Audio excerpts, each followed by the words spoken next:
Amerika! Amerika'dır. Bütün dünyanın gözlerine baka baka Birleşmiş Milletler'de ateşkes kararlarını veto eden Amerika Birleşik... Özgür dünya! Özgür Filistin! Free Free Palestine! Free Free Palestine! Direnen Gazze'ye ve güzel insan Erdoğan'a selam olsun. Erdoğan'ın yaktığı ateş, başta Amerika'da olmak üzere dünyada direnişi tekrar alevlendirmiştir.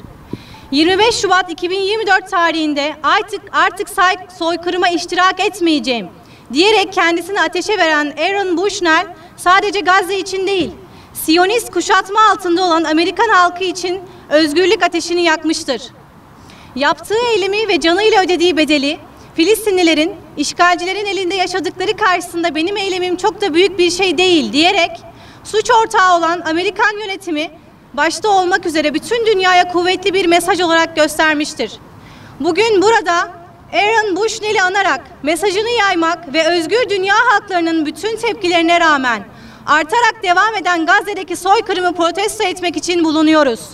Her ne kadar ateşkes sürecini işletiyor gözükse de, aklımızla ve onurumuzla alay edercesine uçaktan yardım kolileri atsa da, İsrail'in uyguladığı bu bariz soykırımın bir numaralı suç ortağı Amerika'dır.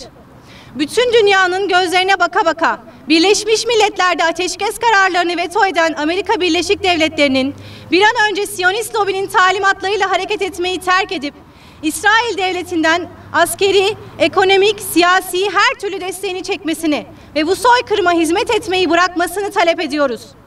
Aaron Bushnell fiili mesajıyla herkesin bildiği Gazze soykırımıyla aşikar olan gerçeği, zihni ve gönlü açık olan herkese güçlü bir şekilde tekrardan iletmiştir.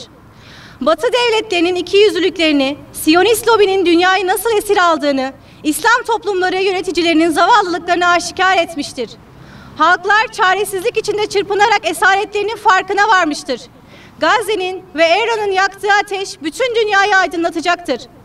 İsrail tarihi derin ilişkileri olan Amerika ile birlikte her gün ayrı bir katliam yapmakta. Burada saymakla bitiremeyeceğimiz soykırım tanımı içerisindeki bütün aşamaları uygulamaktadırlar. Halkların iradelerinin aksine birbirlerini besleyip dünyada terör estirmektedirler. Özgür Amerikan halkının geleceğini gasp edip yöneticilerini peşine takmış olan Siyonizm, yüzyıllardır dünyayı kıyamete sürüklemektedir. Güçlü devletleri kontrol ederek diğer devlet ve kurumları da esir almış bu illet, özgür dünyanın önündeki bir numaralı engeldir. 5 aydır dünyanın her yerinde her gün gösterilen tepkiler ortadadır. Tepkileri artırmakla birlikte Aaron'un gönderdiği mesajı alıp özgürleşme yolunda ilerlemek için çağrıda bulunuyoruz. 25 yaşındaki bu Amerikalı genç, başta kendi halkı için, sonra bizler için zihinsel özgürlük kapısını aralamıştır. Cesareti olan kitleler bu kapıdan girip özgürleşecektir elbette. Bu özgürlük ihtiyacı aslında kendimiz içindir. Gazze'de olanlar ve Aaron bizleri özgürleştirmeyecekse asıl o vakit ödenen bedeller boşa gidecektir. Bizleri çepeçevre sarmış olan dünyalıklara, alıştırıldığımız konfor alanlarımıza, Siyonizme ve küresel hegemonyaya karşı özgürlüğümüzü ilan edelim. Bu sayede hem Gazze hem insanlık kazanmış olacaktır. Onurlu halkların tepkileriyle yarın hep beraber insanca yaşayacağımız huzurlu, güvenli, aydınlık sabahlara uyanmak dileğiyle.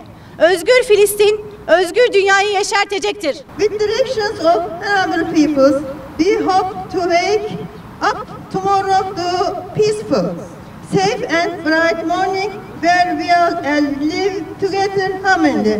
Free Palestine will bring the free bird into blossom. Free Filistin! Nehirden denize özgür Filistin! Nehirden denize özgür Filistin!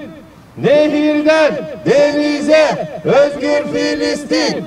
Free Free Palestine! Free Free Palestine! Free Free Palestine! Şimdi Nizamiye kapısına bir arkadaş gidip bırakacak. Teşekkürler herkese.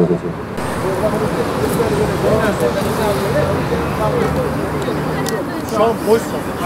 Aç menüde fiyat yok. Herkes giremiyor mu? Denize yavrular.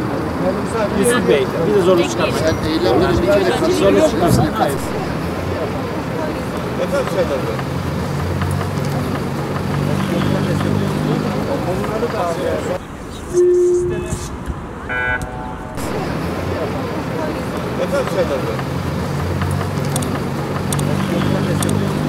Onları da